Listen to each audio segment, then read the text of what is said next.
Tila wala nang ang kawala ngayon sina VP Sara Duterte at Senate President Cheese Escudero. Ito nga ay matapos mag-viral ang ilang larawan na magpapatunay na talagang nagkaroon ng anak ang dalawa. Ayon sa balita, kuha umano ang photo sa naganap na binyag di umano ng kanilang anak. Ayon naman sa netizens, kung ano man nga daw ang nakaraan nina VP Duterte at Escudero ay wag nang balikan dahil wala naman daw iyon kinalaman sa paghahain nila ng impeachment laban kay VP. Narito panoorin ang video sa update sa pagpapatalsik kay VP Sara.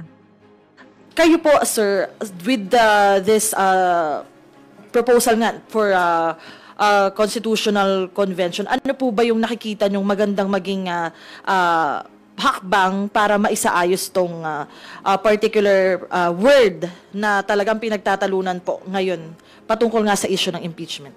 Alam nyo, sa mga proseso ng hudikatura, no, kadalasan may mga specific na period, no, na sinasabi. Magpa-file ka ng kaso, you have to answer within 7 days, 10 days of the filing.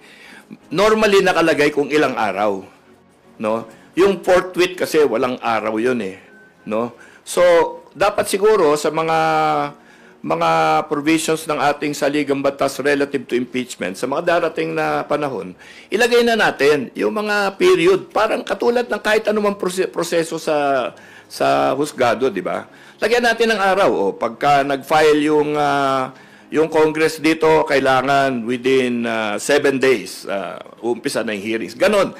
Kasi pag malinaw na 7 araw, 7 araw yun. Yun, mahirap na sigurong i-forthwith yun. Di ba? Pero ang problema kasi, maraming mga salita sa ating saligang batas, hindi sinasabi talaga kung ano ang specific na ibig nilang sabihin. So, yan. Halimbawa, yan. Sa impeachment talaga, ang magiging panukala namin dyan, ilagay yung period. Talagang ilang araw, ilang oras, ilang linggo, talagang malinaw para wala nang pag-uusapan na kung kailan ba talaga yan. Di ba?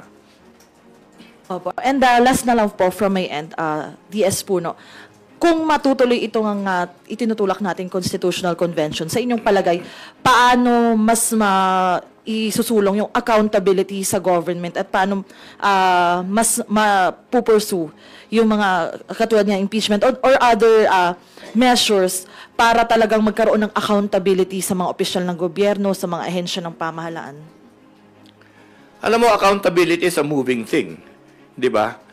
Accountable tayo dapat araw-araw. Hindi lang sa mga kung anong panahon.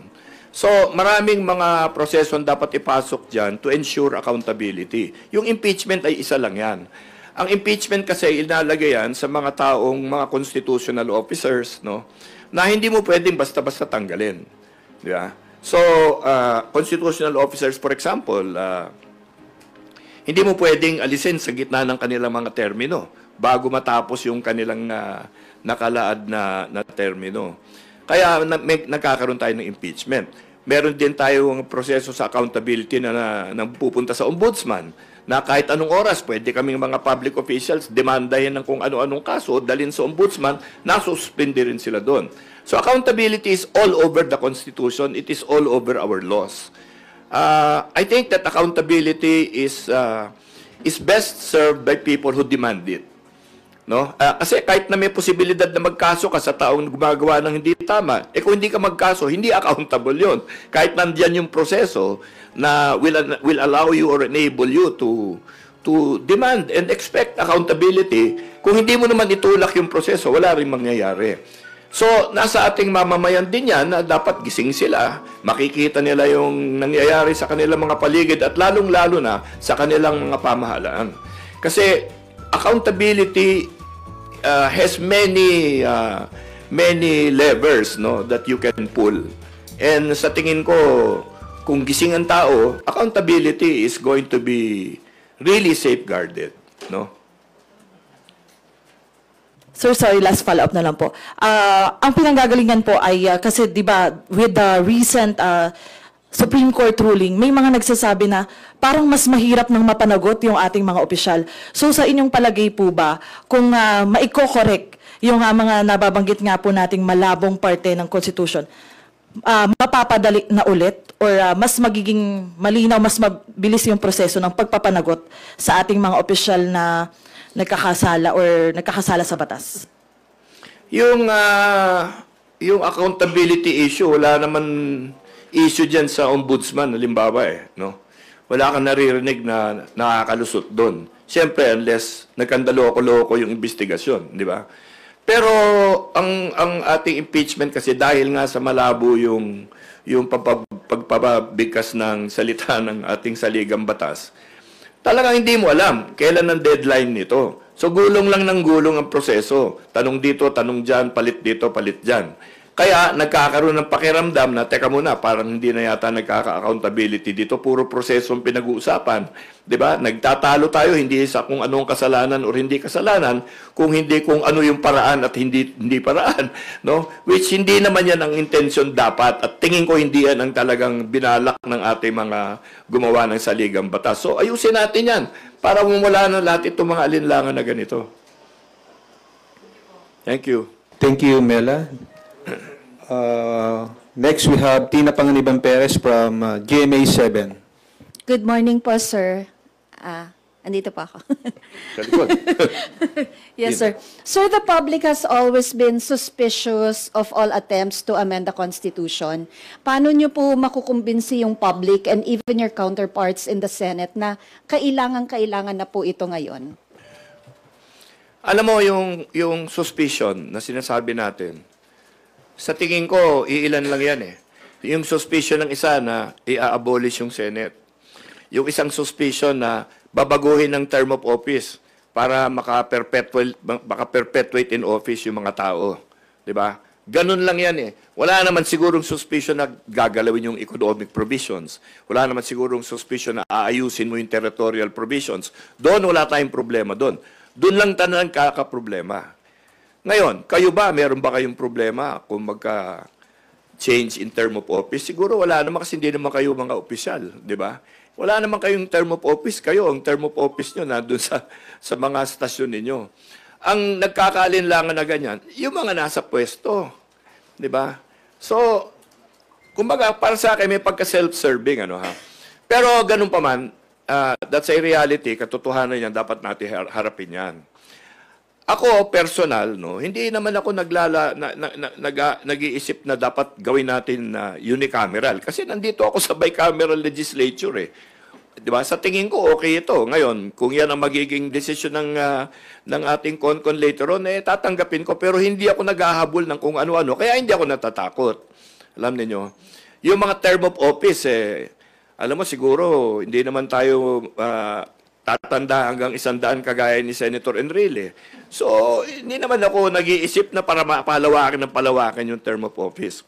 Pero ganun pa man, dapat tanggapin natin mga alinlangan yan ng mga tao na kailangan natin pumabor dito sa desisyon natin para sa CONCON. Ang sa akin ganito, pumapasok kami dito, dala namin ang panukala para sa Constitutional Convention. Wala kaming iniisip na specific na amyenda na gustong gawin.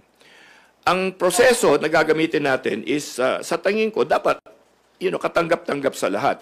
Alam niyo yung CONCON, dalawang steps yan Unang-una, kailangan magkaroon ng joint resolution calling for a constitutional convention. Yung joint resolution na yan, kailangan yan is 2/3 vote. So, 2/3 vote dito sa House of Representatives at 2/3 vote sa Senado. Hindi ipagsasama yan, separate voting. Pag natapos na yan, magkakaroon tayo ng batas. Magkakaroon ng bill implementing law para sa Constitutional Convention. Anong ilalagay doon? Ilalagay doon kung ilan ang miyembro ng Constitutional Convention, saan sila kukunin, mga distrito ba yan, mga appointed ba yan, ganon. Ano yung mga magiging order of business ng Constitutional Convention? Di ba ilalagay mo ngayon doon? Sino ang gagawa ng order of business? Paano i-desisyonan lahat ito mga to? Rules of the House, in other words. Gagawa rin nun. So maraming pamamaraan sa tingin ko pagdating natin dun sa paglaad ng batas sa pagtatag ng Constitutional Convention na maaring lagyan ng safeguard para hindi magnervyos yung mga senador na ma-abolish sila or magnervyos yung gusto magpresidente na magpe-perpetuate in office yung mga ibang nandiyan na sa pwesto. Para mawala na yon kasi sila naman siguro gusto lang naman nila matuloy yung kanilang pagsaserbisyo at paglingkod sa ating mga kababayan. Which is, okay naman yon. That's a fair motivation to have. Pero kami dito na naglalapit nitong Constitutional Convention, ang iniisip ko, basta ang sa amin, dapat magkaroon ng Constitutional Convention. Ang gusto lang namin ayusin dito, yung mga vagueness, ambiguities, at yung mga hinakalimutan na banggitin dito sa ating saligang batas. Yung mga bagay na pagpapapalit ng form of government, etc., wala kaming planong ganyan at wala kami iniisip na ganyan. I'm sure maraming magkakaisip ng ganyan. Pero kung gusto ng Senado or kung sino man opisyal dito sa House, kahit saan, na limitahin nila yung mga pag-uusapan ng Constitutional Convention, siguro pwedeng pag-isipan yan. Para makagawa tayo ng isang batas, implementing law, pag na-call na yung Constitutional Convention, na makakasiguro ang lahat na yung convention na yan ay hindi tatalakayin yung mga hindi dapat, yung mga ayaw ng ating mamamayan na kanilang pag-usapan. So, paano yan? Hindi pa natin alam kasi siyempre dadaan pa yan sa maraming pag-uusap. Pero sa tingin ko may paraan kung paano natin gagawin yan. Doon tayo pupunta. Matapos natin makumbinsi lahat na magpatawag tayo ng Constitutional Convention. Di ba? Kung paano at anong gagawin pagkatapos nun, tsaka na lang natin pag-usapan. Ngayon, kung doon sa batas hindi nagkasundo kahit sino, hindi matutuloy yung Constitutional Convention. So para sa akin, unahin natin ito, gumawa muna tayo ng joint resolution to call for a Constitutional Convention, mag-agree sana yung Senado, doon na lang tayo magtalo sa mga proseso na gagamitin pag natuloy na yung Constitutional Convention. Sir, aside from yung issue sa forthwith, may iba pa po bang ambiguous provisions pertaining to the impeachment in the Constitution? Impeachment, well, I'm sure kung buting tingin mo ng gusto yan, marami kang makikita. Nabanggit lang natin ng forthwith kasi nandyan lahat ng kontrobersya ngayon. Everything has to do with forthwith. Of course, may bago na naman na linabas si Justice Ascuna, yung eureka moment niya, na once instead of one. Isipin niyo, sa ligang batas natin ito, ang ating issue ngayon. Ano ba talaga ibig sabihin ng forthwith? You know? Nasa diksyonaryo, may mali yata ang diksyonaryo. So, ngayon mag-a-adjust pa yung diksyonaryo ngayon, maglalagay sila ng bagong definition ng forthwith. Tapos, one versus once. Ang putya yan, dadali natin sa Supreme Court. Ano ba talaga ibig sabihin? One or once? Siguro naman dapat mas mga kahulugan na mauusapan ang dadali natin doon. Hindi ba? Nakakalungkot naman na ganyan yung mga klaseng mga kontrobersyang dinadala sa ating kataas-taasang hukuman. Di ba? Sana naman yung mas may kasaysayan naman na, na maganda, yung may, medyo mabigat na mga usapin na kailangan mag-aral. Ito, wala parang walang sagot pati Di ba? Ano ba ibig sabihin ng forthwith? Lahat tayo, meron tayong opinion dyan. Di ba? Pero sino makakadesisyon? Ano ba talaga ibig sabihin yan? Wala So, ang gagawin natin, tanggalin na lang yan. Lagay na lang natin 7 days, 5 days, 2 weeks, kung ano man yan. Para alam natin kung ano talaga ang intensyon ng impeachment sa saligang batas. Hindi ba? Opo, sir. Another topic po.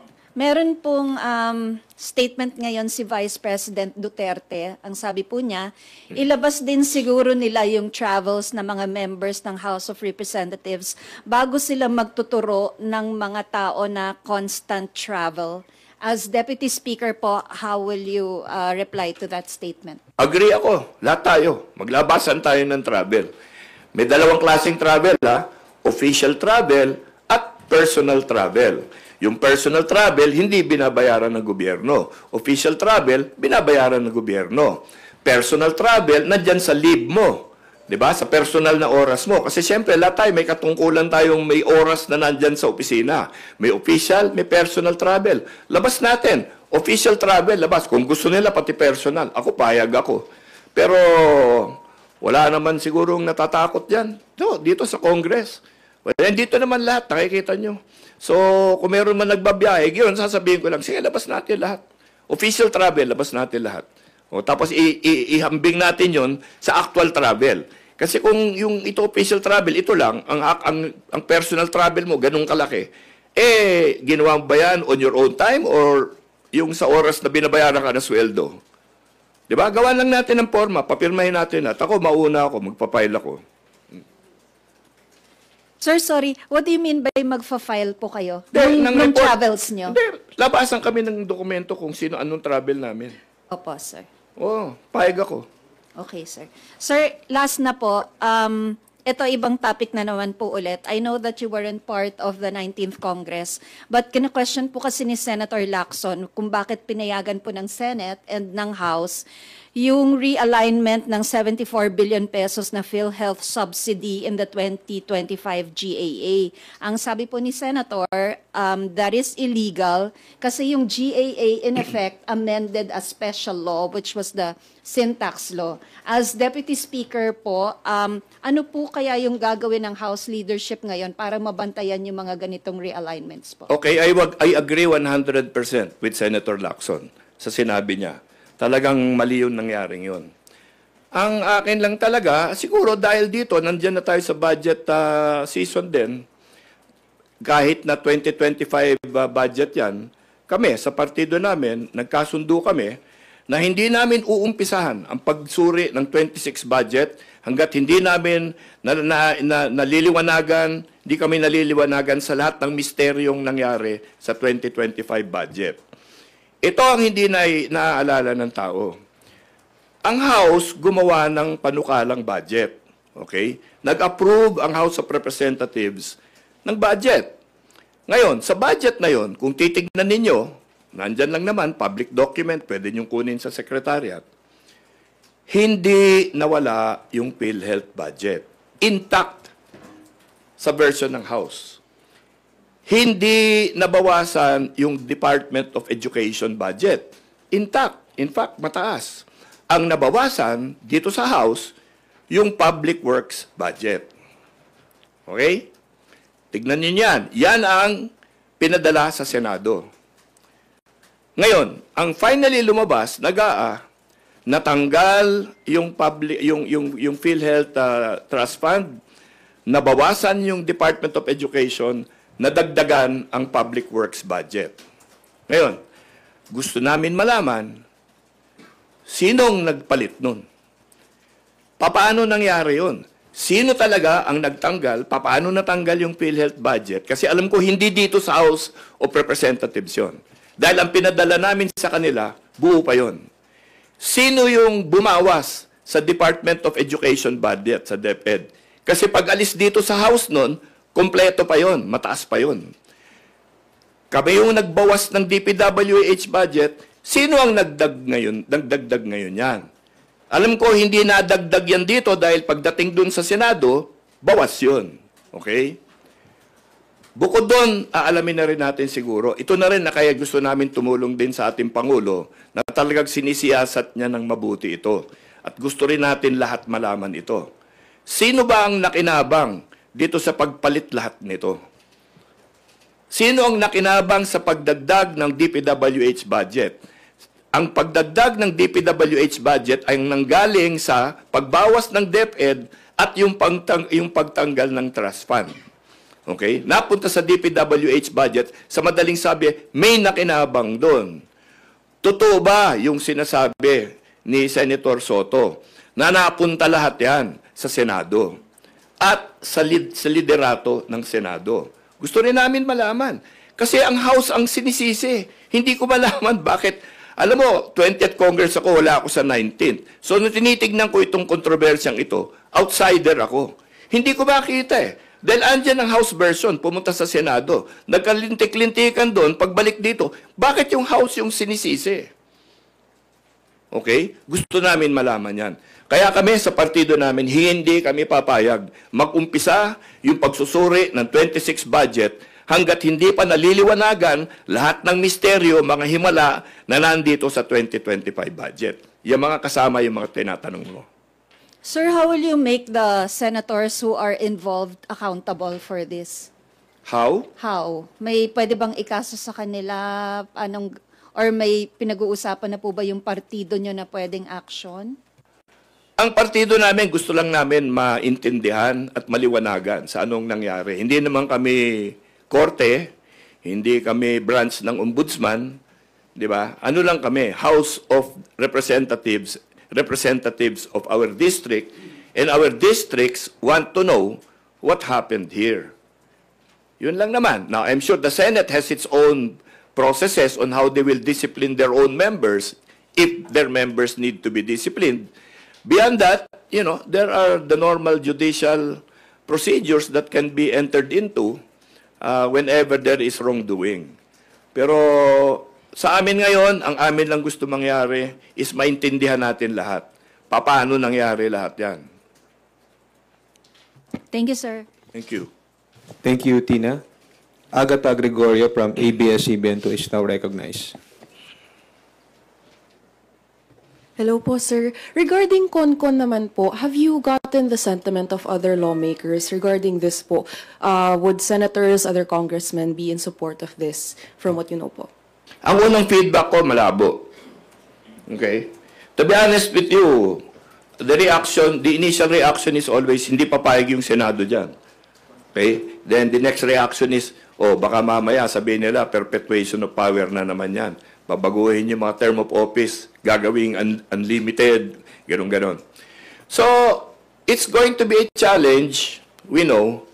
But I think that there is enough goodwill, there is enough patriotism in our national leaders that they can rely on to move forward with a little faith. A little faith in the wisdom of our people in electing the delegates to the convention, faith in all of our citizenry in their ability to prevent abuse by being vocal and by being vigilant. So, andun kami sa, alam namin mahirap ito, pero wala namang madaling siguro na dapat habulin natin ngayon kasi ang mga suliranin natin medyo grabe. Kaya kung may mga mahirap na kailangan gawin, subukan pa rin natin. But in answer to you, it's not going to be easy, honestly. And in relation po to the issue with forthwith, nabanggit nyo nga po na better to have a period. Yung 7 days po na nabanggit nyo po, is that an example or yun po ba yung ideal na period na gusto nyo po for starting of the trial? That's just an example. Kasi when you go to specific proposals and periods like that, there are so many factors that you need to consider. You have to get a lawyer. How long will the lawyer take to prepare the brief to reply? Ganon. So, although, in our jurisprudence and in all of our laws today, there are periods required for specific judicial processes.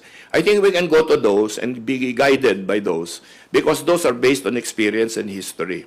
So if we can go to those and look for some guidance on how we proceed in the future, I think it will be very helpful. But there are no absolutes now because we don't have specific proposals as of yet, no? Let's see first whether people are prepared to have a constitutional convention and are willing to trust one another in order to correct the things that we really need to correct. Thank you po. Thank you. Thank you, Agatha. We will now proceed with the questions from Rosalie Cas of UNTV. Good morning po, DS. Kanina po nabanggit niyo po na hindi kayo papayag maumpisahan yung pagsusuri sa 2026 budget hanggang hindi naliliwanagan dun sa mga issue sa 2025 budget. Ano pong ibig sabihin nito? Pinagpapaliwanag niyo po ba yung Senado dun po sa mga nabawas at nadagdag sa 2025 budget dahil nabanggit niyo rin po kanina hindi galing sa House yung pong mga amendments na malalaki dun po sa 2025 budget? Mahirap i-prejudge, no? So, bagamat alam natin na hindi galing sa Kongreso yan, hindi ko masasabing Senado ang gumawa niyan. Kasi malaki rin ang Senado, marami naman senador. So, titingnan natin. Pero ang sa akin kasi, ang ating budget hearings dito ay nakatutok sa ating mga ahensya. 'Di ba? Ano man kasi ang desisyon na namin sa mga sa Kamara or sa Senado, ang mga budget na yan ay ina-administer ng ating mga ahensya. Ang haharap sa amin dito sa Kamara ay yung mga DBM, DPWH, sila yung tatanungin namin, 'di ba? Kasi siyempre alam din nila 'yan. Okay? So, dalawang bagay yan. Sinabi ko, aalamin natin paano napalit, sinong pumalit. Di ba? Hindi kami pwede magpatawag ng mga senador, siyempre, dahil interparliamentary courtesy. Kuminsan parang wala ng courtesy. Pero may interparliamentary courtesy pa rin dapat. No? So, siyempre, we cannot summon them or they cannot summon us. Pero ang gagawin natin dyan siguro, tututukin natin sa sinong nakinabang. Kasi baka yan malalaman natin sa mga ahensya. Di ba? Ang ating Pangulo ay nag-umpisa na sa magandang umpisa dito eh. Bawat tinignan niya, sino yung mga kontraktista? Di ba? Tapos alam na nila kung saan nagpunta yung mga project.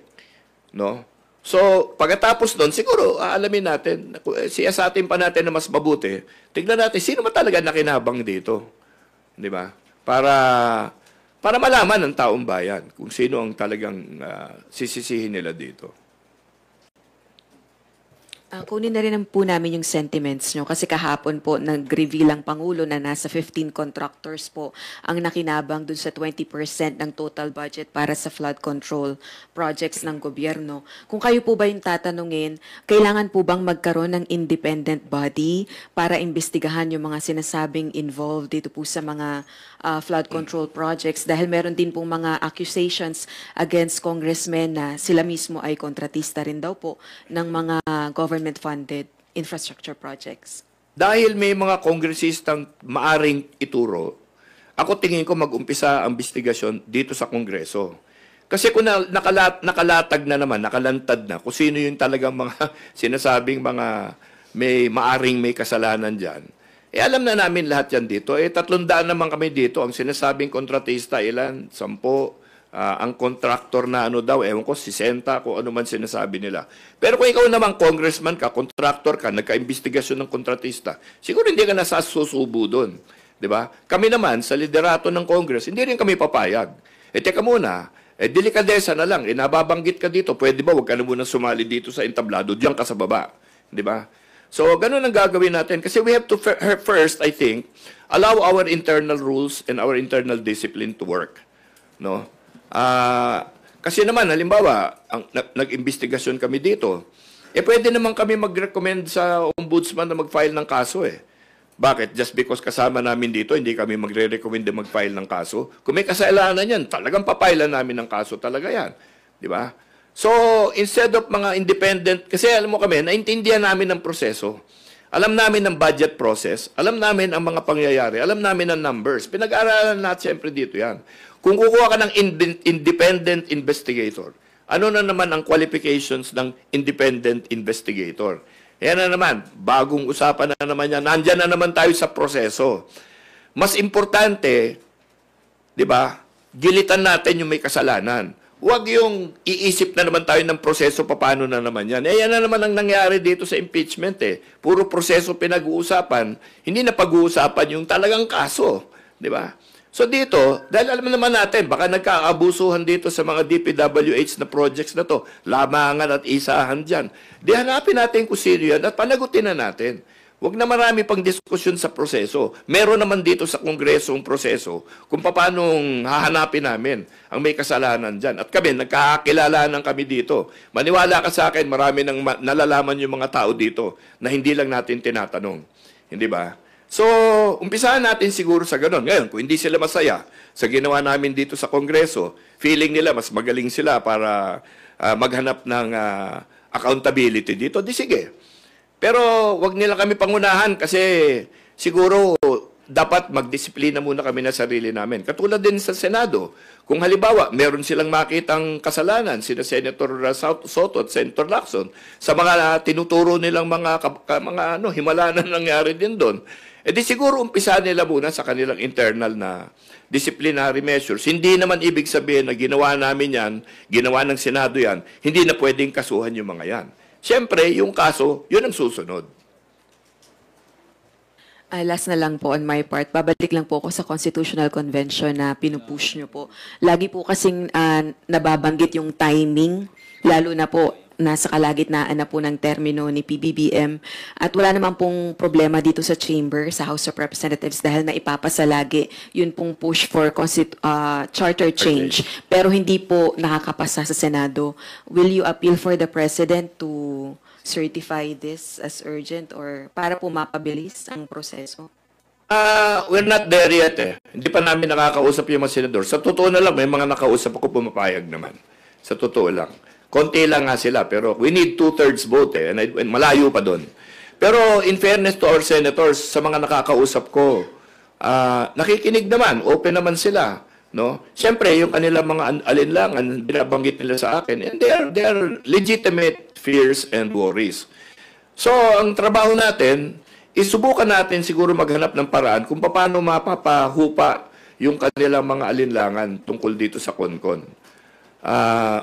Sabi ko nga, magiging mahirap ito. Pero, mabuting mahirap, at least alam natin na mahirap, kaya mas susubukan natin ng maayos. Di ba? Pero may oras pa. If you're worried about that time, I think there is time. Thank you po. Thank you. Salamat, Rose. Please go ahead. Marian Enriquez from TV5. Good morning, sir. Good morning. Sir, may statement daw po si Senator sa SP Cheese Escudero. May demolition job na ginagawa laban daw sa kanya at ang nasa likod daw po niyan, taga-kamara na gusto raw na matanggal si Cheese bago mag-file ng susunod na impeachment. Gate po ni Cheese, wala siyang kinalaman doon sa nasabing contractor at nakuha raw nito yung marami sa mga kontrata bago pa siya maging senador ulit. At sa mga kontrata daw na nakuha ng kontratista noong senador na si Cheese, wala rin daw kinalaman si Escudero at paninita pa rin ni Escudero bakit yung 1% daw ng 550 billion worth of flood control project yung inuusisa at hindi yung 90% ng 550 billion. Bakit daw hindi yung mga contractor galing kamara ang ginagawa ng storya? Bakit daw siya? Hindi ko alam sino yung tinututok niya, no? Or sino tinuturo niya. At saka hindi ko alam anong demolition job ang sinasabi. Dahil kung yung binabanggit niya yung mga lumalabas sa Facebook na kontratistang nagko-contribute daw, major contributor sa kanyang kampanya. Ako personal, hindi ako naniniwala eh. Alam mo yon, kasi malay mo kung sino yun eh. Tinitingnan ko yung pangalan eh, hindi ko naman kilala. Alam mo yon. So, hindi natin alam. Pero wag na siyang masyadong kabahan siguro sa mga online. Ang tignan natin yung talagang yung totoo, no? Yung mga sinasabi, ni Senator Soto, yun ang paliwanag niya. Doon sa kanila. Huwag dito sa amin dahil kami tapos na kami eh. 'Di ba?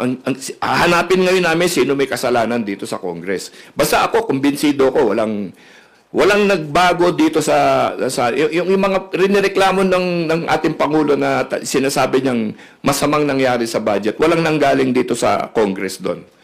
Yan ang 100% sure kasi nasa dokumento eh, nandun sa kanila eh. Ito yung dokumento na sinabmit ng Congress. Lahat ng sinasabi ng pangulo natin na wala sa lugar. Wala doon sa version ng Congress. Di ko nga alam, 6 na buwan na to, laging Congress ang sinisisi dyan sa mga problemang ganyan. Wala pa ako dito, kaya hindi ako nakakapagsalita, pero tinitignan ko, hindi ko maintindihan. Bakit Congress ng Congress ang tinuturo, lalo na yung Speaker. Nandito na ako eh. So may access na ako sa dokumento. Lalo akong naniniwala ngayon na walang kasalanan talaga yung ating Kamara dyan sa mga nangyaring pagbabago sa budget at pagtanggal ng PhilHealth Trust Fund, yung pagbawas ng DepEd at yung pagdagdag ng pagkalaki-laking pondo sa DPWH. Gusto ko na lang malaman ngayon, dahil makukuha namin yung inventaryo ng mga proyekto na yan, sino yung contractor dyan, saan napunta yan. Tama yung ni Presidente, may ghost project ba yan? Ay naririnig namin meron. May duplikasyon ba yan? Naririnig namin meron. Maraming sinasabi si Presidente doon sa kanyang press con kahapon, yung kanyang briefing sa ating mamamayan kahapon, na sa tingin ko nakakabukas mata talaga. No? And para sa amin dito, nagkakaroon kami tuloy ng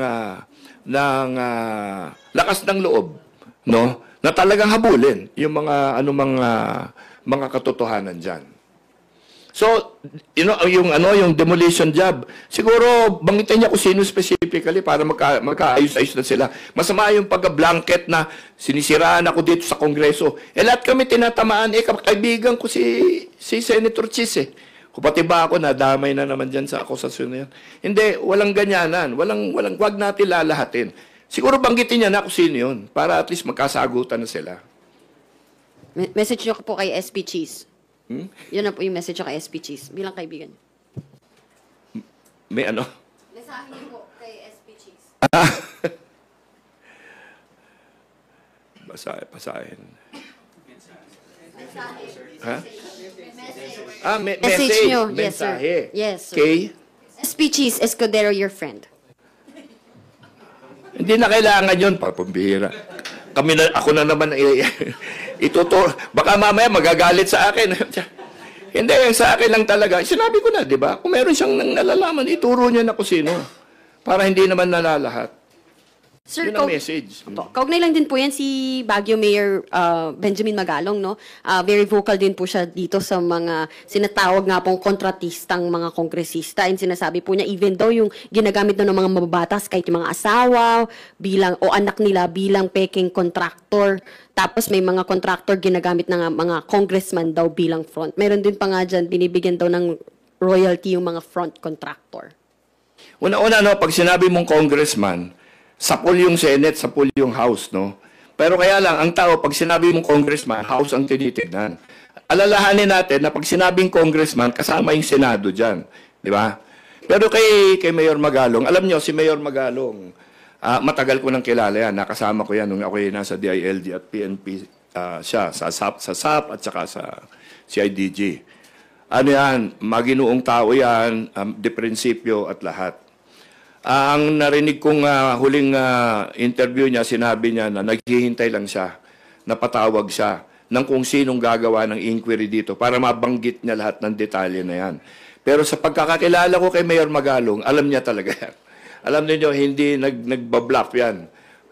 Pag sinabi niyang may pangalan siya, may pangalan siya. Pag sinabi niyang may detalye siya, may detalye siya. So ako, inihintay ko rin. Sabik ako para marinig ko anong sabihin ni Benji. Dahil, alam mo, isa yan sa mga dapat talagang pakinggan natin. At ako, siguradong papakinggan ko siya. Sir, ano pong asahan namin kayo po bilang as Deputy Speaker and matagal nyo na rin po kilala si Mayor Magalong and yung sinabi po nyo na hindi po nang babluff yan, inihintay nyo po kung sino yung mga papangalanan niya. Kayo po ba, will you be supporting kung ano po yung mga ilalabas niyang ebidensya and wala pong sasantuhin kumbaga ang liderato ng Kamara? Siyempre, si Mayor Magalong, kasi galing sa CIDG yan, pag magpipresenta ng ebidensya yan, ready for filing yan. Diba? Kasi sa CIDG, ang papel ng CIDG sa PNP, sila naghahanda ng mga kaso. Sila gumagawa ng case build-up. So ano kaya ang ginagawa ni Mayor Magalong ngayon? Ako, I'm just speculating, di man naman kami nag-uusap pa recently. Tingin ko may case build-up siya dito sa mga ganito. Kasi marami siyang binabanggit na porsyento, binabanggit niya na hinukay dyan, imbis na 6 meters, 1 meter lang. May detalye talaga. At pag binanggit niya yung detalye yun, sigurado ako, may ebidensya siya doon. So naniniwala ko kayo, sir, na meron nga pong mga nasa 60 plus daw ng mga kongs or yung mga sinasabi po niya, yung claims po niya na may mga kongresistang kontratista? Kong and senators, yes. Huwag natin kalimutan, lagi may senador pag sinabi mong Kong. Alright. Sir, let's go to about impeachment naman. Sorry sa CONCON. Sir, sinabi mo na you mentioned gawa muna ng joint resolution for CONCON, doon na lang magtalo yung Senado at Kamara kung paano yung proseso na gagawin. Pero sir, gaano po kayo ka-optimistic na, magkakaroon ng pondo para dito, lalo na sinasabi nga, and nagiging pag-con-con po kasi sinasabi nila kailangan paglaanan pa ng pondo when in fact, sinasabi na economic managers, napakalita lang po ng fiscal space natin, wala tayong budget, kumbaga, kung another budget for that. And paano rin po natin masasabi nga na makakapag-reach tayo rin, kumbaga, doon sa point nga po na yung Senado at Kamara maaring magkasundo when in fact, yung recently na lang po yung wage hike, hindi po nagkasundo sa kung 100 o 200 pesos. Paano po kaya, sir? Well, yung pagsusubok na makarating kami sa isang kasunduan, laway lang ang investment natin doon. Di ba? Laway siguro konting kape. Di ba? Ganun na lang muna. Ngayon, pag nagka-agree kami, nagkaroon ng batas, tapos nagkaroon talaga ng Kongreso, siyempre ng CONCON, magkakaroon ng konting budget yan. Pero halimbawa sa halalan, ako tingin ko, hindi na dapat computerized election. Total, 1 per district ang mangyayari dyan. Pwede na siguro yung manual election pagkatiwalaan na natin ang ating mga teacher. No, na sila na lang mamahala sa election dyan. Total, siguro hindi yan katulad ng normal na election na daming pangalan. Ito isang pangalan lang eh. Di ba? So, kayang-kaya ng mga teacher yan. At saka, siguro, wala namang gagastos ng 100,000,000 para maging con delegate kasi sakit ng ulo trabaho yan eh, di ba? So, patriotism ang magiging kapital nila dyan, hindi pera.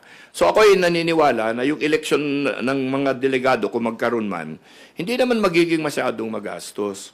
Dahil nga ganon, yung manual natin. Ngayon, yung pagka nandun na sila at mag-ooperate na yung CONCON, hindi naman tayo gagawa ng bagong building. Marami naman sigurong building na pwedeng pasukan ng mga 300 na tao or 400 na tao na magiging kasama dyan sa CONCON. Hindi naman 5 taon yan. Lalagyan natin ng limit yan. Halimbawa, 1 taon. No? Dapat tapos na yung trabaho nila. Diba? Kasi sa akin kasi, wala namang masyadong debate. Grammatical error nga yung papalitan natin, yung ayusin natin, yung mga ambiguous, mga double meaning, tatanggalin natin yun eh. Hindi naman, editing lang yan muna. Hindi naman masyadong maraming substantive changes. Ngayon, kung yung senador at congressman gusto nila maglagay ng economic provisions, kung ano man yan, tsaka na yun. Pero sa tingin ko, hindi magiging masyadong mahal yan dahil hindi nga permanente. Yung CONCON, 1 taon lang yan. Hindi katulad yan Senado, Congress, naghahanda ka sa mahabaang panahon na gagawin nila. Kaya tuloy-tuloy yung secretariat, walang patid na serbisyo yan kahit na walang session. Ang CONCON, ibang usapan yan. So I don't think expense is going to be a major consideration when we have a CONCON. Thank you, sir. Sorry, pahabol na lang. Doon sa sinabi niyo po na naniniwala po kayo sa claims ni Mayor Magalong, do you have personal knowledge po ng mga kasamahan ninyong mga kongresista o mga kakilalang senador na mga kontratista? Wala ako sa 19th Congress, dito ako sa 20th. I have personal knowledge about Benji Magalong. I know him to be a good man. I know him to be a very principled person and I believe in his integrity. Okay? Yun lang. So, that's why anything he says, anything that comes out of his mouth is very credible to me. Do I have personal knowledge about the people here? Not really. Kasi wala nga ako dito during these times. Pero I would like to find out kung meron may mga kasalanan dito. Kaya nga, dito sa pagsuri natin sa ating budget, tututukan muna namin sa partido ko yung 2025 para malaman namin ano ba talaga nangyari dyan. Susundan namin, tutulungan namin yung itong pagsisiyasat ng ating Pangulo. Baka naman sa amin dito may malaman kami. Meron naman siyang website, di ba, na pwede ka magsumbong doon. Di siguro sa kwentuhan namin kung meron may nalalaman dyan, encourage ko sila magsumbong doon sa website ni Pangulo. Di ba? Pero sa tingin ko, yung investigasyon ni Presidente talagang makakarating yan sa katotohanan palagay ko kung kami dito sa Kongreso, tulungan namin siya, mapapabilis ang pagdating sa katotohanan. Thank you po, Kong. Thank you. Yes. Salamat, Marian. Let us now hear from Leones Capanti, representing GMA Online.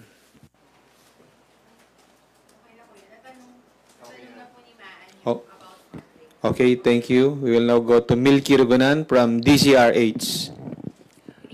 Good morning, DS Puno. Morning. Yes, the question now is the timing because it's already budget season.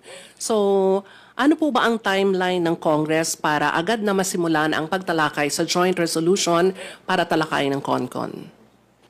Ang proseso niya ngayon, na-refer yung aking speech kahapon sa privilege speech sa Rules Committee.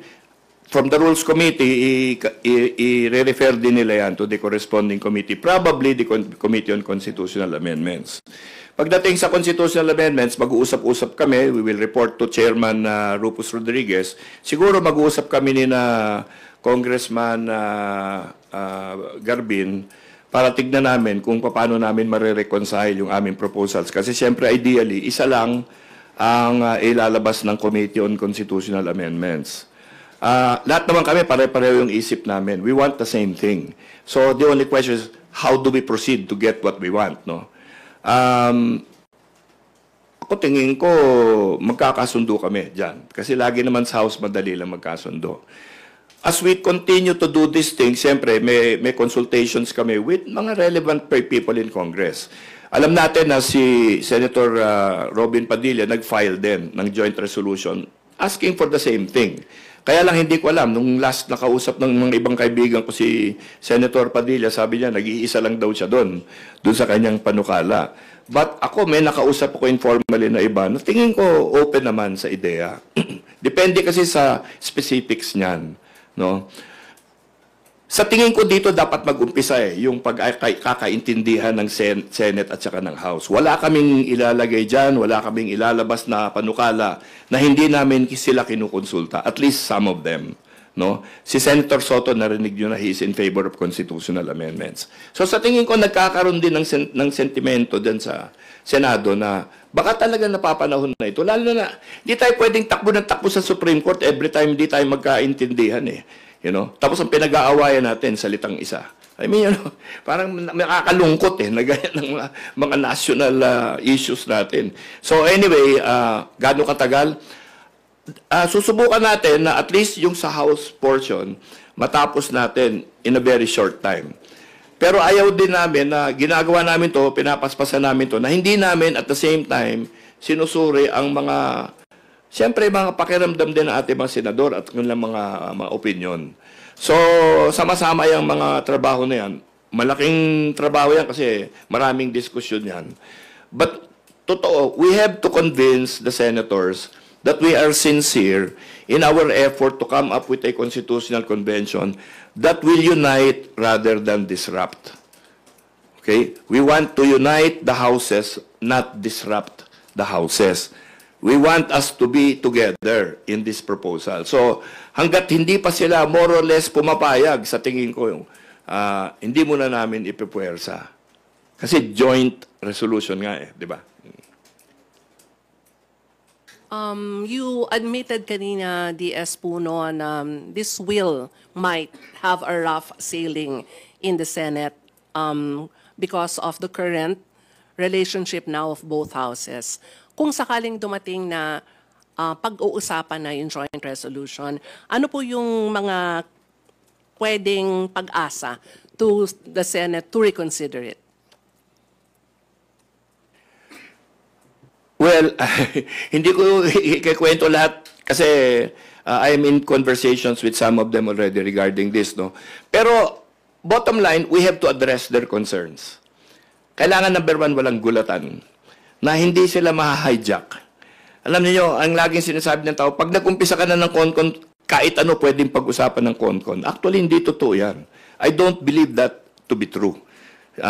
Pero let's see, no? I mean, kailangan medyo creative tayo from a legislative standpoint so that we can come up with safeguards that will stand juridical test, no? Kasi kailangan kung ano man ang mga solusyon na gagawin natin para walang gulatan dyan, hindi pwedeng gibain ng mga kaso, ng mga Supreme Court decisions, ng mga whatever, no? Mga presumptions to the primacy of a CONCON because of the plebiscite. Dapat, i-navigate natin lahat yon para at least kung may sinabi kami sa kanilang, hindi natin dadalhin itong CONCON sa ganyan, makakapagtiwala sila na totoong sinasabi namin. Thank you. Salamat, Milky. Next is Big Sumintak from Net25. Bis po, magandang hapon po. Umaga pa pala. Sir, just a follow-up lang doon sa layunin ninyo sa CONCON na aminado naman kayo, rough sailing siya, mahirap kasi since time immemorial nung planuhin ng pag-amyenda sa Constitution, hindi talaga nagtagumpay, di ba? Kasi ang sabi nyo nga, walang gulatan dahil once na inopen natin ang pag-amyenda sa Constitution, may kasabihan para tayong nag-open a can of worm na beyond our control.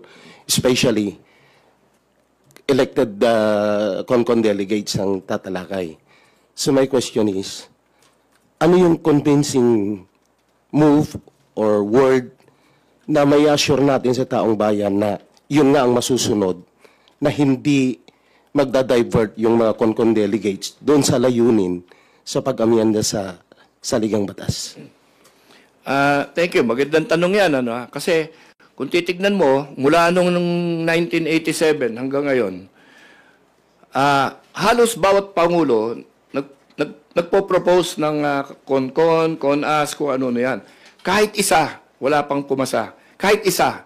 So doon pa lang sa calling for a constitutional convention or calling for a constituent assembly, wala nang pumasa. 'Di ba? Doon pa lang patay na eh. So ang tingin ko, hindi tayo nakarating doon sa lugar na pwede natin sagutin yung mga tanong mo. Okay? Kasi yung mga tanong mo have to do with paano yung i-implementin yung CONCON. 'Di ba? Ilang delegado 'yan? Gaano kadalas magmi-meet 'yan? Gaano katagal 'yan magiging CONCON? 1 year, 2 years? Mga detalyeng ganun. Kasi katulad ng House of Representatives at Senado, 'di ba hindi lang membership, number, period of sessions ang nandyan, pati may House rules, 'di ba? Meron mga limitation ang House eh. 'Di ba? Hindi kami pwedeng gumawa ng batas na hindi babalik sa Senado for confirmation, 'di ba? Hindi pwedeng mag-approve ng Senado ng kahit anong gusto nila na hindi babalik sa House for confirmation. Mga ganun na proseso kasi never nakarating doon yung diskusyon sa CONCON. So ako tingin ko, pag nakalampas tayo dito sa call for a constitutional convention at nag-usap na yung mga senador at congressmen doon sa pamamaraan, sa detalye kung paano gagawin yung constitutional convention, baka magkasundo kami, baka pumayag na sila. Di ba? Hanggat hindi tayo makarating doon, hindi natin malalaman kung ano ba talaga yung garantiya na matutuwa sila, na mapapanatag sila na pwede nang ganyan, di ba? Na hindi na tayo gugulatin dito, hindi na i-abolish yung Senado, ganyan. Kasi sa totoo lang, marami naman sa congressman, ayaw din ng parliament, ayaw ng unicameral. Marami talaga. So hindi lang yung mga senador, di ba? Tingin ko marami rin sa ating kababayan na ayaw din talaga ng parliamentary at ayaw ng unicameral. So ganun yun eh. Hindi naman lahat tayo kalaban natin ang Senado, gusto natin lahat. Hindi rin ganun yun eh. So pero hindi natin alam yan kasi hindi tayo nakarating doon sa batas na maglalahad kung paano matutuloy yung CONCON. Okay, another follow-up, sir. Alam naman natin na since time immemorial nga, ting tatangkain natin, laging may duda. So, dito ba sa pinaplanong joint resolution ng both houses in the election of the CONCON delegates, lalagyan nyo ba siya ng safeguard na, ang isipan kasi ng taong bayan, ang tatakbo ka, mag-anak din ni congressman yan, kamag-anak din ni senador Lalagyan ba ng safeguard na with a certain degree of consanguinity, bawal tumakbo ito as CONCON delegates in order to protect yung sinasabing hinala ng taong bayan na interest din lang ng mga nakaupo dyan ang masusunod. Kung tayo makarating doon sa batas na nagsasabi ng mga ganyan, yung mga qualification ng mga delegado, kung ako personal, lalagyan ko ng ganyan. Di ba?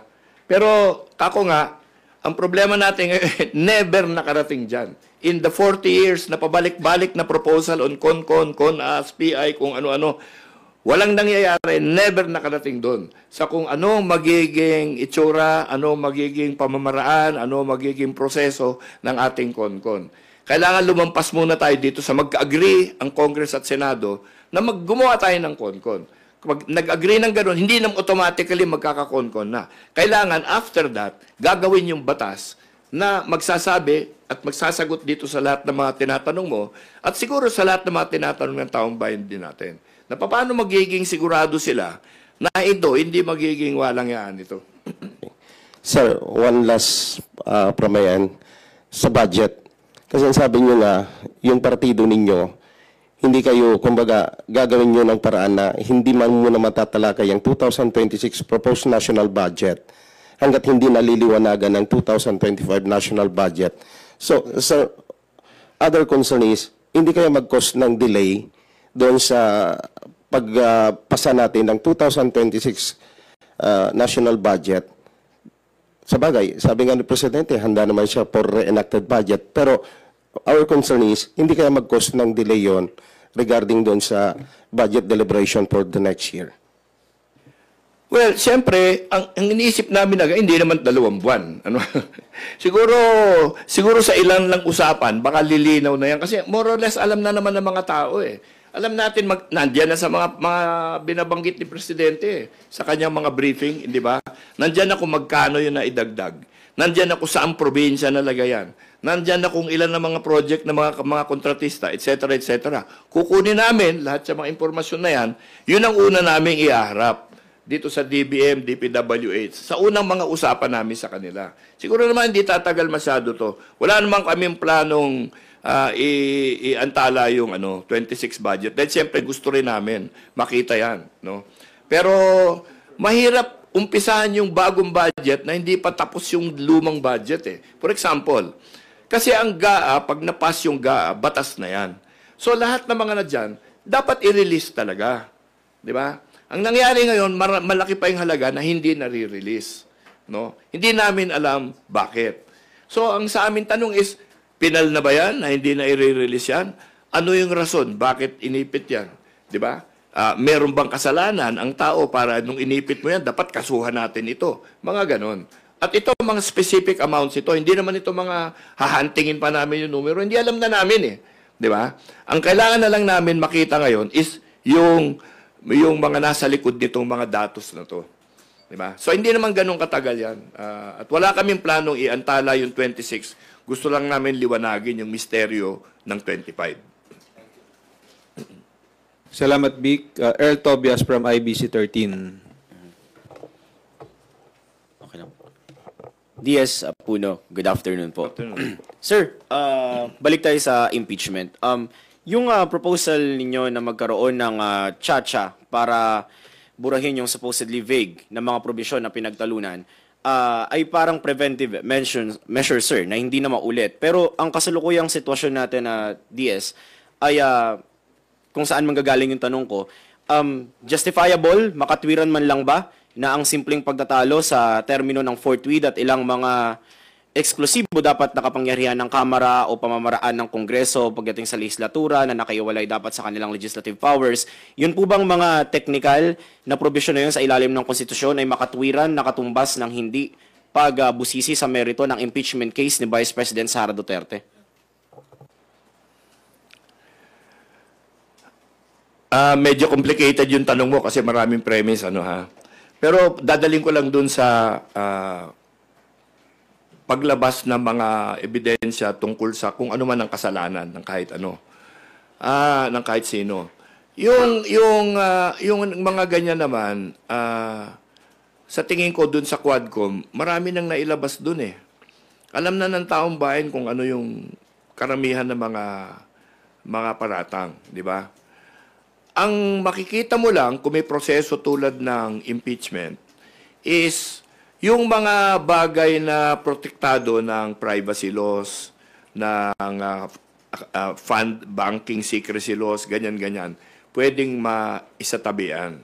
No? Pwede mong isabpina from an impeachment court lahat ng mga ebidensya, dokumento, etc. na hindi mo nalalabas sa pangkaraniwang pamamaraan.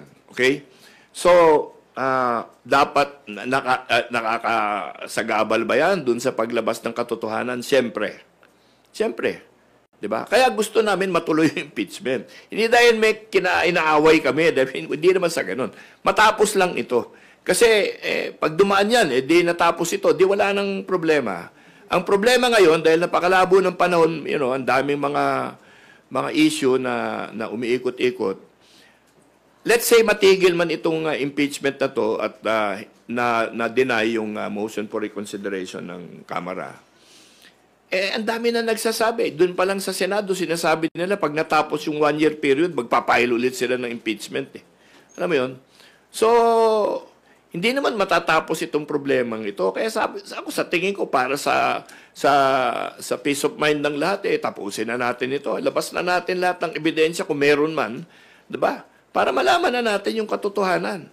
Itong laban away-away dito, tungkol dito sa kung saan ba yan, yung fourth tweet, ano ibig sabihin, yung Congress, ang dami mga dispute na really are procedural na wala naman talagang masyadong saysay, di ba?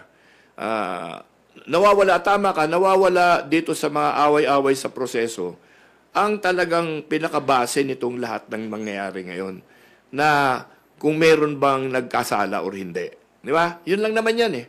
So sana matapos na yan at mapunta na tayo doon. Pero kung matigil man ito, kung ano man ang mangyari, ang dami na magsasabi. Next year, ulitin din nila yan eh. Yun ang malungkot kasi hindi matatapos yung issue pa ulit-ulit. Sir, last question from my end. Bilang yun na rin po yung naging sagot niya as part of the House leadership, susuporta po ba kayo sa refiling ng impeachment case ni Vice President Sara Duterte sakasakaling madina yung MR ng Kamara? Sabi ko nga, wala ako sa 19th Congress, andito ako sa 20th, pero pinanood ko yung mga Quadcom, no? Siguro pag dumating ang panahon, susuriin ko yung yung ebidensya na hindi ko pa nakikita. At kung sa tingin ko kailangan talagang ituloy yan, siyempre sasali ako doon. Pipirmahan ko talaga kung ano man impeachment resolution gagawin. Salamat, Earl. Gablalu from Philippine Daily Inquirer. Sir, good afternoon, sir. Afternoon. Yung dahilan po kung bakit gusto nyong i-amend yung Constitution is due to inconsistencies and ambiguities.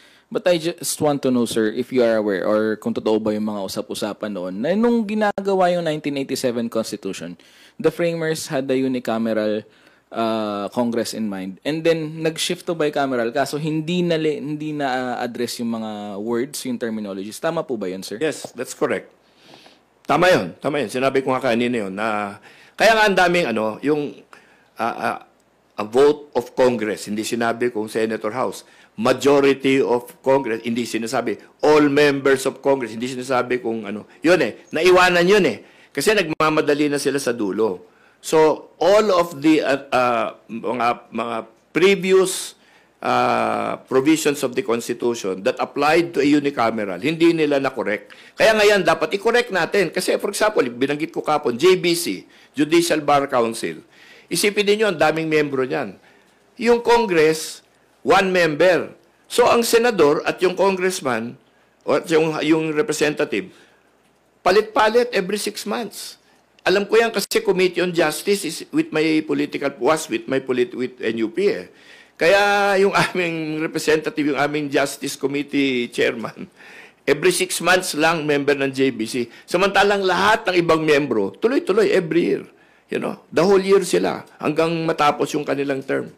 So palagay ko hindi naman siguro balak ng mga gumawa ng konstitusyon na yung halal na congressman or senator maging kalahati lang ang kanilang termino sa isang appointed na abogado na rekomendado ng IBP. Di ba? Siguro naman hindi naman yata pantay yung labanan dyan.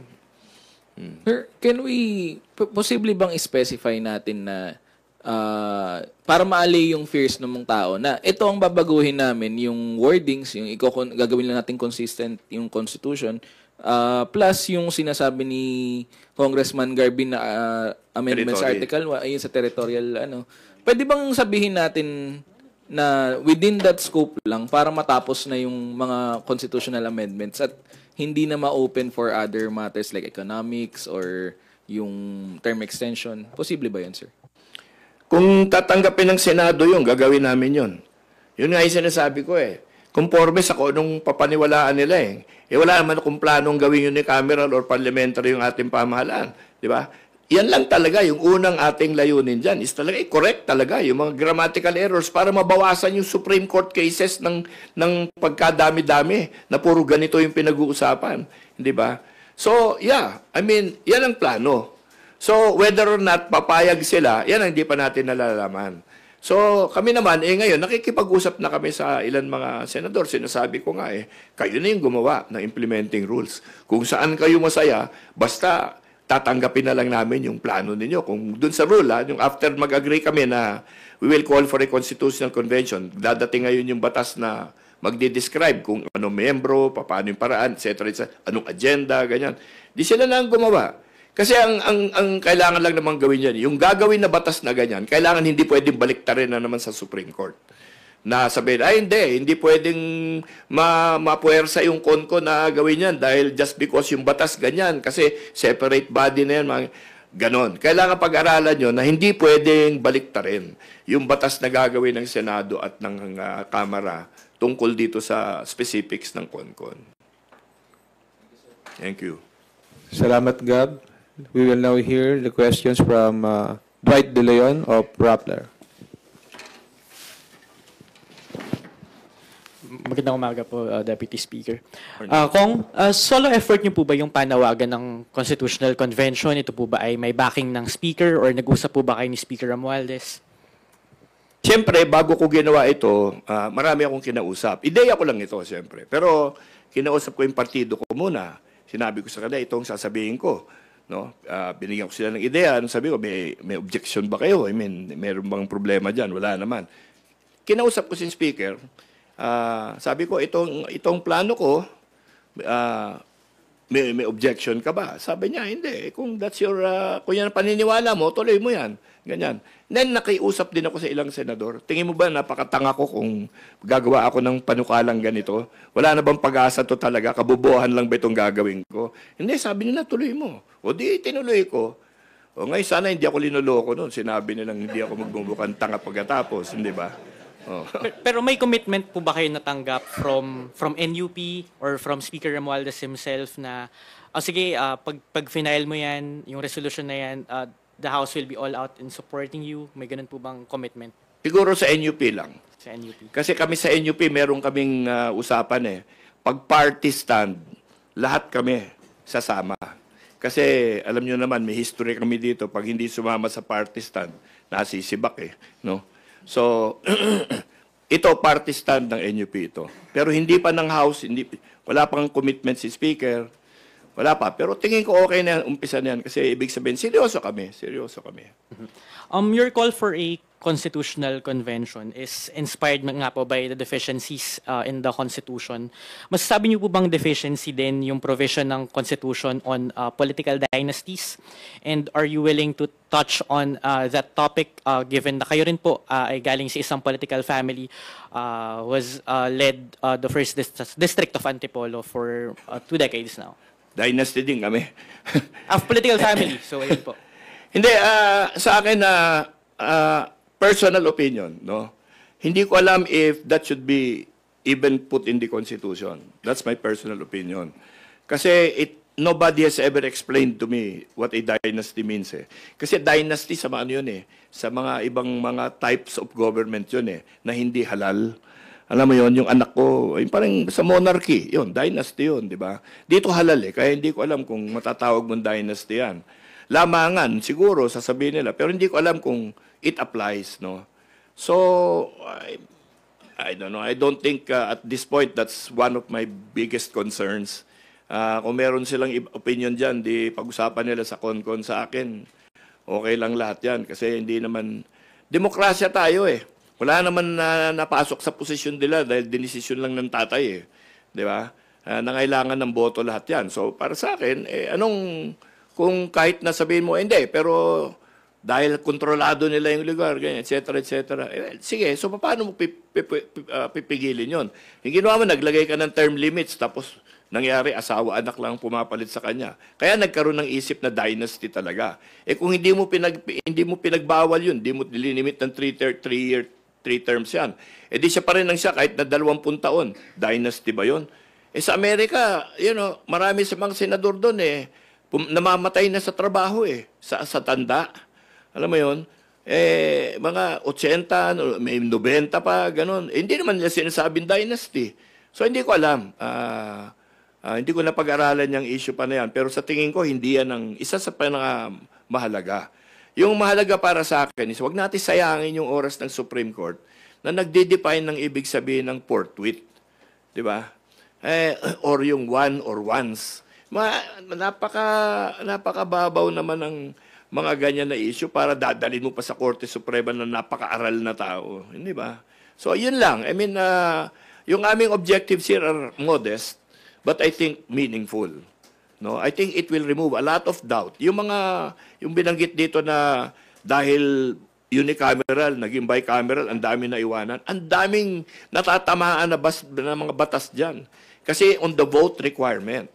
And every time may boto, yung natalo dun sa botohan na yun, aakit na naman sa Supreme Court, i-question na naman yung voting method. Di ba? Pan-delay lang, ganon.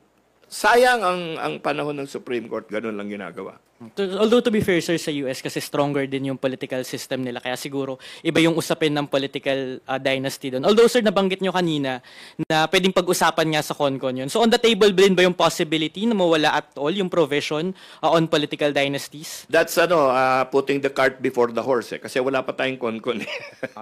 Magka-CONCON muna tayo at pag-usapan natin yan, di ba? Useless to discuss these things. Wala naman pupuntan kasi wala pang CONCON. So pag may CONCON na, then we can talk about anong pag-usapan doon. Pero right now, wala ka naniniwala matutuloy itong CONCON. No? Totoo na lang sa inyo lahat. Ilan ang naniniwala dyan matutuloy ito? Tingin nyo lahat sa akin, nag-ano lang ako eh. Medyo nalilito lang ako eh. Di ba? Ano na naman ang naisip nito? Hindi. Pero ako tingin ko, alam niyo sa buhay ko naman, marami naman sinasabi nilang sinubukan kong gawin yung imposible. Yung iba naman doon nagawa ko. Alam mo yun? And on another topic po sa flood control, dun sa nilabas na listahan kahapon ng Pangulo, isa doon SunWest, another Highton. Yung SunWest, it's a company co-founded by Congressman Zaldico. Is the House also willing to include him in the investigation given na isa siya sa mga close allies ni Speaker Romualdez, at least in the 19th Congress, and siya rin yung naging chairman ng House Budget Committee noong 19th Congress. Kaya yung mga strongest critics ng House sinasabi, nagdududa sila sa kakayanan ng House to conduct an investigation into anomalous flood control projects. Hindi ako close sa kanya. Pero ang sasabihin ko sa iyo, we will get to the truth of it. I mean, at least ang partido namin yan ang aming desisyon. Now, we want to see really what happened here. And para hindi na maulit. Yun lang naman yun eh. So, ibig sabihin ba nun, DS, yung mga kongresistang involved, will they be invited to the committee hearings? Will they be allowed to speak? Hindi ko alam. Again, cart before the horse. Hindi ko alam eh. Pero, tignan muna natin. Siyempre, ang aming hinaharap dito sa hearings, yung ahensya. Di ba? Bago kami maghahabulan ng isa't isa, tignan muna natin anong makukuha natin na impormasyon dyan sa kanila. Okay po. Sige po. Maraming salamat po. Thank you. Salamat, Dwight. Next is Haji Camino from Brigada News. Sir, magandang hapon po. Good afternoon. Sir, balikan ko lang po yung binanggit nyo kanina regarding sa travel ni VP Sara. You've mentioned that kayo po ay willing na maglabas ng inyong mga dokumento, travel documents, and you're willing to sign. And then tingin niyo wala namang congressman na matatakot na pumirma at maglabas ng kani-kanyang travel documents. So bilang paglilinaw, hinahamon din po ninyo si VP Sara na ilabas yung kanya. What if hindi po maglabas si VP Sara ng kanyang mga travel documents? Sir, ano po yung dapat na gawin sa kanya or paano po ito makakaapekto sa kanya? Una-una, hindi ko binring up ito, tinanong nyo lang sa akin, di ba? Pangalawa, ngayon, parang ginagawa mong kaming dalawa nag-aaway. Kasi kang Vice President, alam mo yun, hindi man kami nag-aaway niyan. Natanong nyo sa akin, sinagot ko sa inyo di ba? Pero wala akong dinidemand sa kanya. Alam mo, she's our Vice President. We need to respect her decisions. Wala akong presumptions about the rightness or wrongness of what she's doing. But if travel is the issue, ang sinabi ko lang, there is official travel, there is personal travel. If the public wants us to give a summary of our travels, kami in Congress, I think we are willing to do it. Official travel and then also personal travel. Di ba? Palagay ko, ganun yun. And I think that by and large, lahat naman ng public official, we are aware of this difference eh. Public, yung official and personal travel. Di ba? Binoucher ba yan o hindi? Ganun lang naman yun eh. Di siyempre, I think most people are responsible in their decision making. I don't presume anybody is, going around the processes there. But if transparency is the issue, I think Congress is willing to, the House of Representatives is willing to be transparent about these things. Yes, Alam sir. nyo kung saan mo kukunin yung records of travel kay SecGen. Wala naman sa amin nakakalabas ng Pilipinas na hindi pipirma ni SecGen. So, yan, full disclosure yan. Wala kaming pwedeng itago. Di ba? Dahil hindi kami makakalabas eh. Ganon. So, kami, transparent kami dito. Opo. But sir, how will this affect her? Kasi kumbaga, tinanong po siya yung nagsabi na tanong ninyo dun sa mga nagtuturo ng kung sino-sino, yung mga members ng House of Representatives. Kasi kumbaga, sa kanya din po nang galing na itanong din po sa mga House members yung kanilang pag-travel. So, kung halimbawa po, paano makaka-affect sa kanya yun kung sakali na lumabas na sabi nga, hindi masyadong lumalabas or nagda-travel yung mga congressmen po? Hindi ko alam paano kasagutin kasi parang tinatanong mo sa akin anong isip ni Vice President Sara eh. No? Kung naghahanap ka ng salita sa akin para pag-awayin mo kaming dalawa, wag muna kasi wala naman ko inaaway dito, di ba? Nandito ako para Okay. pag-usapan yung ating konkon. Hindi ba? Yes po. Hindi, okay. Okay. Okay lang po, opo. Pero I'm not here to create fights with anybody. Kaya nga kailangan kaibiganin ko lahat para pumayag ng konkon eh, di ba? Okay, sir. Pero yung issue po ng travel, sir, dapat po ba siyang busisiin sa budget hearings ng OVP for 2026? Yun na lang po. Specifically for her travel? Included dun sa mga ano po? Lahat naman ng budget hearings, kasama lahat ng entries doon. Hindi mo naman kailangan i-single out yung travel siguro. Kasi travel sa total budget, maliit lang yun. Opo. Okay. Last na lang po, sir, baka may mensahe po kayo sa mga bumabati o nagsasabi ng masasakit na salita against the House leadership, especially coming from the Senate. Pangalawang mensahe nang hinihingi sa akin. Yung kinakabahan ako pag humihingi kayo ng mensahe. Para kayo naghahanap ng sasabihin ko para ibabato nyo, para magkaroon ng bagong di ba? Medyo pass muna ako dyan. Ang message ko sa lahat, sana tulungan nyo kami sa konkon. Di ba? Sa lahat ng senador, kay BP Sara, maganda ang layunin nitong konkon na to, sana tulungan mo kami dito. Ganun na lang. Thank you, sir. Thank you so much po. Thank you. Salamat, Haji. Red Mendoza from Manila Times. Please, Hi, go ahead. Kong. Hi, DS. Good afternoon po. Kong, sabi niyo you want to talk with the Vice President on the Concon matter, pero sinabi niya last year sinabi yun, ha?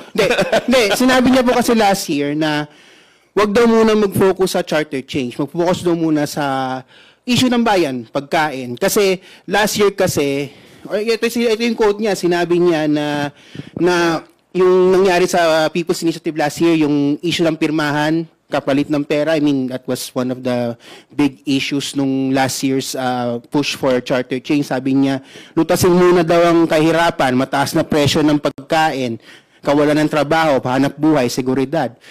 How can you convince the Vice President na, of course, she's very against charter change kung initiated ito sa House, especially kung ang push nito is possibly to expand the terms of lawmakers?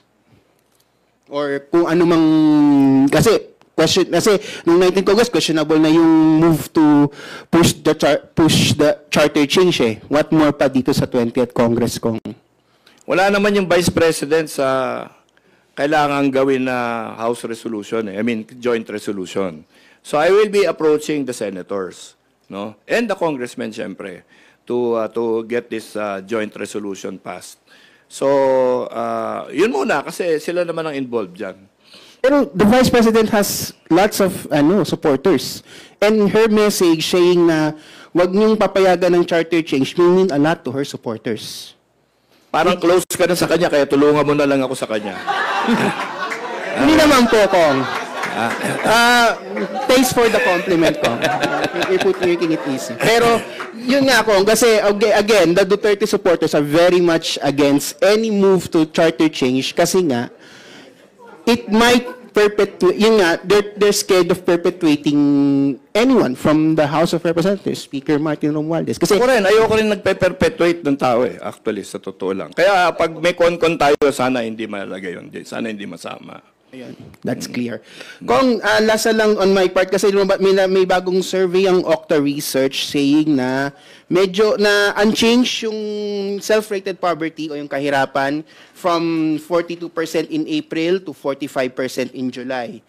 Food poverty medyo tumaas from 35%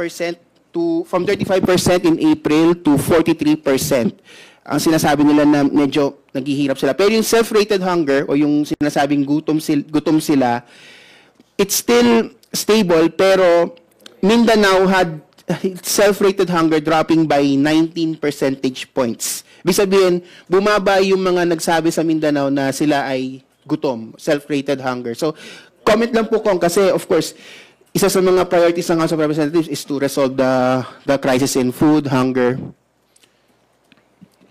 Okay, this is a worldwide problem. Diba? Hunger is a worldwide problem. May mga problema in terms of how we will continue to produce enough food for humanity. Okay? So the Philippines is not an exception. We are a little more fortunate than the others because we have good natural resources. We have a strong agricultural tradition in our country. No? And people actually have a high level of working together. So it's a real problem. It will be always a problem. But dito sa atin ngayon, the efforts are being focused through the Department of Agriculture, which is being tasked with increasing production in places that production has dipped already. Alam niyo, yung rice production natin has been constantly dipping over the years. The number of farmers in the country has been constantly reducing. And all of this kasi, you know, modernization has brought about opportunities for people that belong in the rural areas, and they are able to get better income, better opportunity, and a better future, actually, through education and through many things else. Kaya lang, it's good that right now, the administration is refocusing on the need to constantly assure the people of a food supply.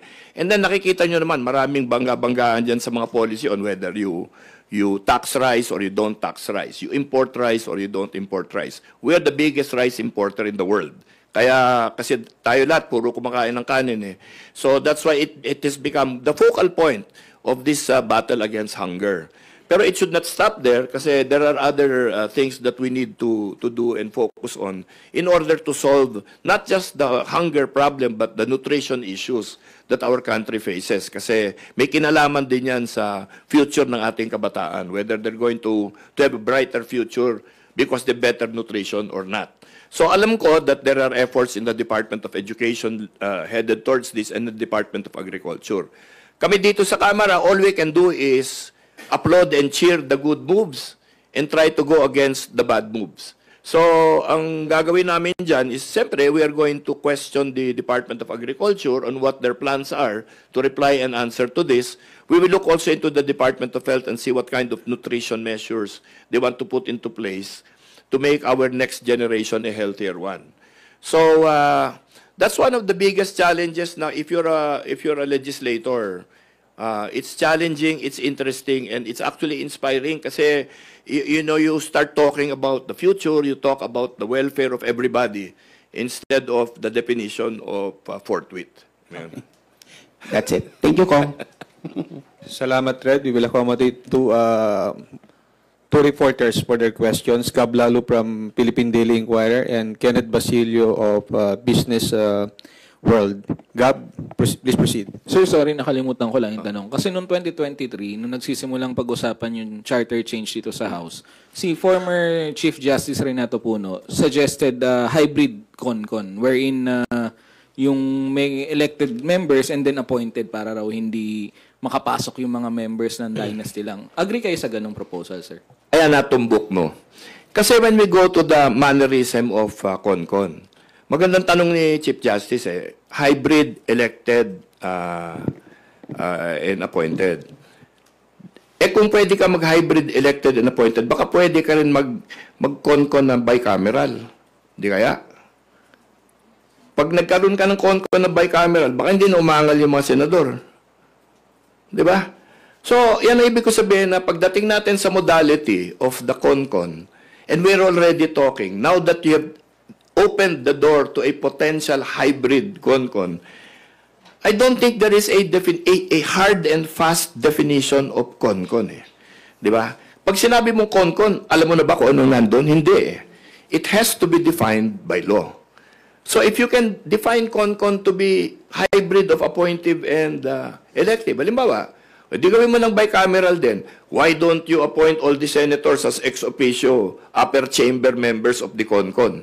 Kung di natapos na yung kanilang mga alinlangan, di ba?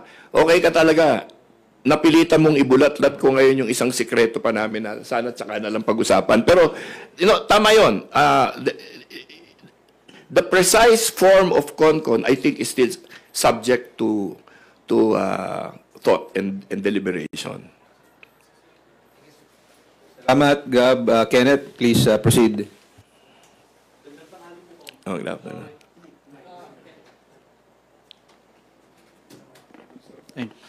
previous charter change efforts have repeatedly faltered in previous Congresses. What will you do differently this time to help push your proposal forward? Go into earlier widespread consultation with the people that have problems with CONCON and try to find solutions to their apprehensions. Yun.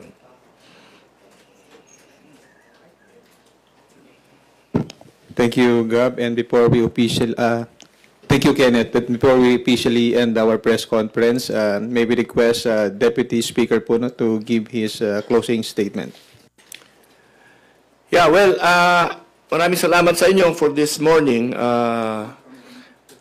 It's been a very interesting exchange with all of you.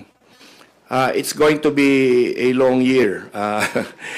So nakikita ko, we are going to be facing so many disputes, so many problems, so many controversies in the coming year. We have to be, I think, we have to continue to be steadfast in what we want to do. We need to escape all of these controversies.